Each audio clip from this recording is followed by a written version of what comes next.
عالمی شہرت یافتہ ثنا خان ثنا گو نعت کی تحقیق کے تعلق سے عہد حاضر کا سب سے بڑا نام، جس نے پوری دنیا سے پاکستان، ہندوستان اور دنیا بھر میں اردو بولنے والے، اردو سمجھنے والے، اردو کا ذوق رکھنے والے اور پھر شاعری کا ذوق رکھنے والے، ان کو ایک پلیٹ فارم پر اکٹھا کیا اور مضامین لکھوائے تحریک کی شکل۔ یہ وہ شخص ہے جس نے تحقیق کے نعت کو ایک تحریک بنا دیا، ایک تحریک کی شکل دی۔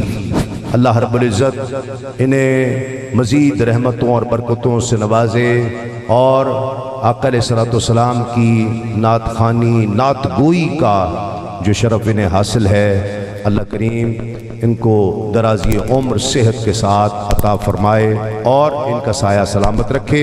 محبتوں سے استقبال کیجئے ہم سب کے بہت محبوب عالمی شہرت یافتہ ثنا خان و ثنا گو جناب الحاج سید صبی الدین صبی رحمانی شاہ صاحب تشریف لائیں اور نذرانہ عقیدت پیش کرنے کی سعادت حاصل کریں۔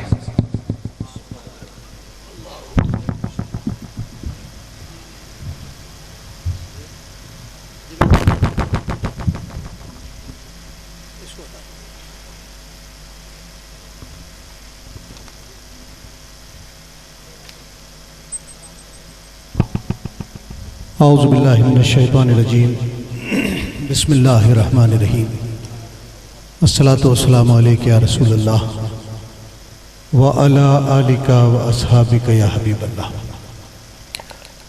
تسلیم صابری کی اتنی خوبصورت پڑھت کے احترام میں 3 منٹ کا خاموش وقفہ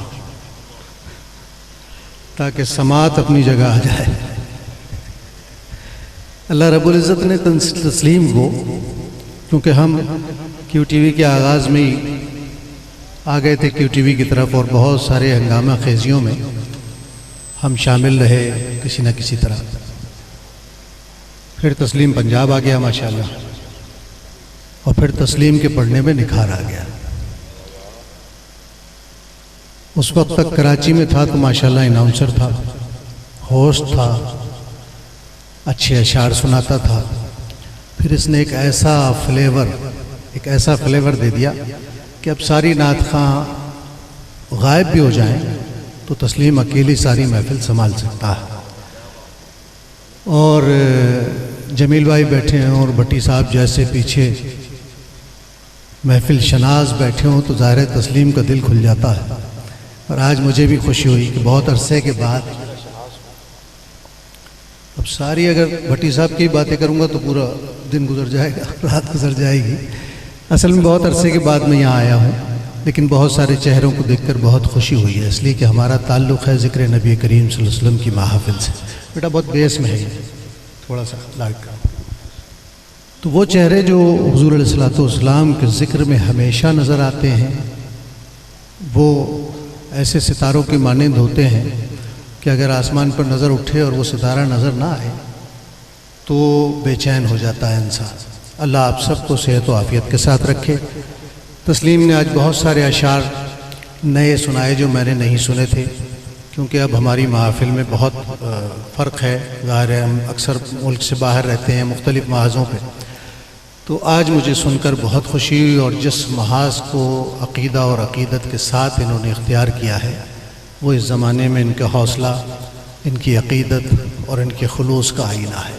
اللہ رب العزت ان کی عمر میں، صحت میں برکتیں عطا فرمائے۔ محفل میں شاہد بھائی کی محفل ہے، شاہد بھائی جا رہے ہیں، ان کے بڑے بھائی آئے ہیں۔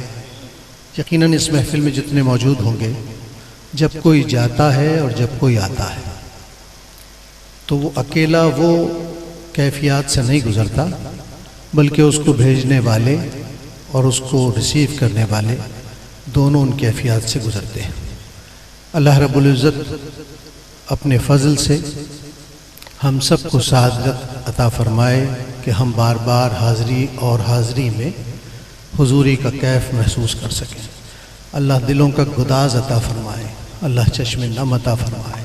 نعمت یہ ہے، اور محفلوں میں دل میں ڈوب کر روح کے راستے سے مدینہ طیبہ تک پہنچنا بہت اہم ہوتا ہے۔ ہماری ساری روایت نعت خوانی کی، سما کی اسی بنیاد پر ہے۔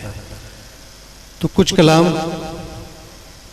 پیش کر رہا ہوں جس کے لیے مجھے حکم دے دیا ہے پہلے سے، اور بہت اختصار سے کیونکہ وقت ہو گیا۔ میں 5 بجے سے کراچی سے چلا ہوا تھا، لیکن میری تھکن اتر گئی تسلیم کو سن کے، اور اس کے بعد تسلیم کے شامل باجے کو سن کے۔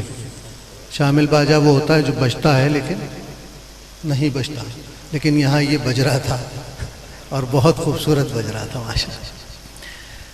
اللہ رب العزت ہم سب کو حاضری عطا فرمائے۔ محفل میں کہیں نہ کہیں اللہ رب العزت کی حمد ضرور ہونی چاہیے۔ حضور علیہ الصلوۃ والسلام اس وقت خوش ہوتے ہیں جب اللہ کی حمد اور کبریائی بیان کی جائے، اور حاضری کی بھی ابتدا بیت اللہ سے جیسا حکم ہوا۔ آئیے مل کر اللہ رب العزت کی بارگاہ میں جانے کے تصور کو دوبارہ بیدار کریں، اس تمنا کے ساتھ کہ اللہ دوبارہ کرم فرما دے۔